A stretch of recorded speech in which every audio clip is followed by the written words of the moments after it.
పంద్యాలు కాసేవారి చేతులు ఓ పట్టాను ఊరుకోవు. అవి ఎన్నికలైనా క్రికెట్ అయినా బెట్టింగ్ బాబులు ఎదురు చూస్తూనే ఉంటారు.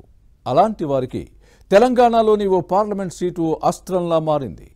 అక్కడ ట్రయాంగిల్ ఫైట్ జరిగింది. పైగా 3 పార్టీలు గెలుపును ప్రతిష్టాత్మకంగా తీసుకొని పోరాడాయి.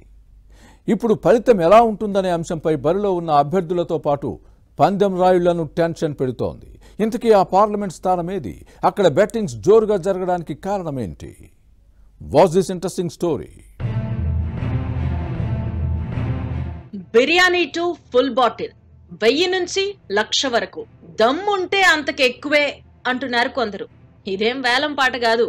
ఆ పార్లమెంట్ స్థానం ఎన్నిక ఫలితంపై పందెం రాయుళ్ల జోరు. మాజీ సీఎం కేసీఆర్, మాజీ మంత్రి హరీష్ రావు సొంత జిల్లాలో జరుగుతున్న బెట్టింగ్స్ చర్చనీయాంశంగా మారాయి. ఇక్కడ గెలుపును బీఆర్ఎస్ బాస్ తో పాటు సీఎం రేవంత్ రెడ్డి, బీజేపీ ప్రతిష్టాత్మకంగా తీసుకుని పోరాడాయి. అదే మెదక్ పార్లమెంట్ నియోజకవర్గం. మరికొద్ది రోజుల్లో ఎన్నికల ఫలితాలు వెలువడనున్న సమయంలో ఇప్పుడు ఈ స్థానం బెట్టింగ్ బాబులకు హాట్ కేక్ గా మారింది. ఈ ప్రాంతం ఆ ప్రాంతం అనే తేడా లేదు. అన్ని ఏరియాల్లో మెదక్ ఫలితాలపై జోరుగా పందాలు జరుగుతున్నాయి.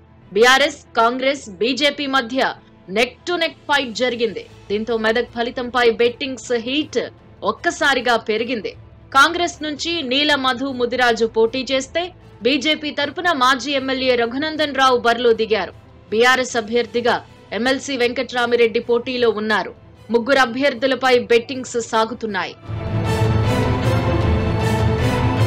మెదక్లో ఏ పార్టీ గెలుస్తుందనే అంశంపై వాడి వేడి చర్చ సాగుతోంది.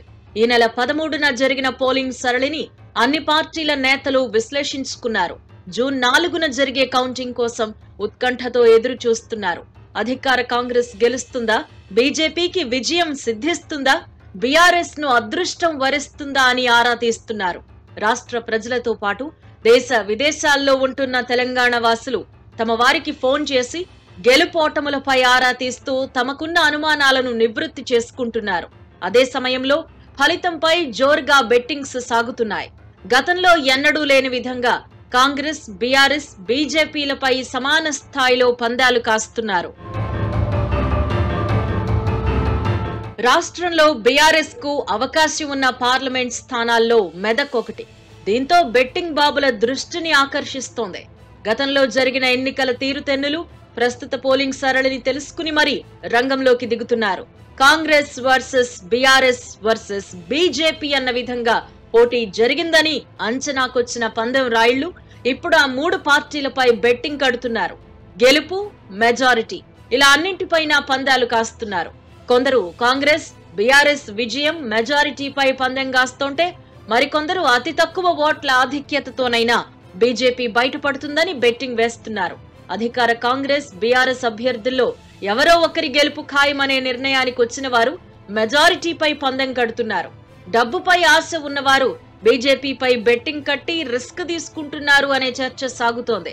కమలం పార్టీ గెలిస్తే రూపాయికి 3 రూపాయలు ఇస్తామని బుకీలో ఆఫర్ ఇవ్వడంతో చాలా మంది బీజేపీపై పందెం కడుతున్నారు.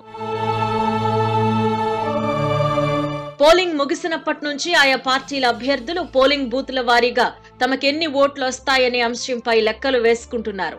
ద్వితీయ శ్రేణి నాయకుల నుంచి సామాన్యుల వరకు ప్రతి ఒక్కరూ ఎన్నికల్లో గెలుపోటములపై చర్చించుకుంటున్నారు. రచ్చబండ చర్చల్లోనూ బెట్టింగ్స్ జరుగుతున్నాయి. ప్రధాన కూడళ్లలో 4 కలిసి కూర్చుంటే చాలు, విజయం ఎవరిది అనే అంశంపైనే ఆరా తీస్తున్నారు. మరికొందరు ఒక అడుగు ముందుకేసి అభ్యర్థుల గెలుపోటములపై పందెం కడుతూ తమ అదృష్టాన్ని పరీక్షించుకుంటున్నారు. బీఆర్ఎస్, బీజేపీ, కాంగ్రెస్ మధ్య నువ్వా నేనా అన్నట్టు పోటీ ఉన్నప్పటికీ కాంగ్రెస్, బీజేపీ గెలుపుపైనే బెట్టింగ్స్ జోరుగా సాగుతున్నట్టు సమాచారం. ఎన్నికల ఫలితాలేమో గాని పందాల్లో లక్షలాది రూపాయలు చేతులు మారి అమాయకులు నష్టపోయే పరిస్థితి ఉంది. మొత్తం మీద పోటీ చేసిన అభ్యర్థులతో పాటు బెట్టింగ్ రాయుళ్ల భవితవ్యం కూడా జూన్ 4న తేలనుంది. అప్పటి వరకు ఉత్కంఠతో ఎదురు చూడక తప్పదు మరి.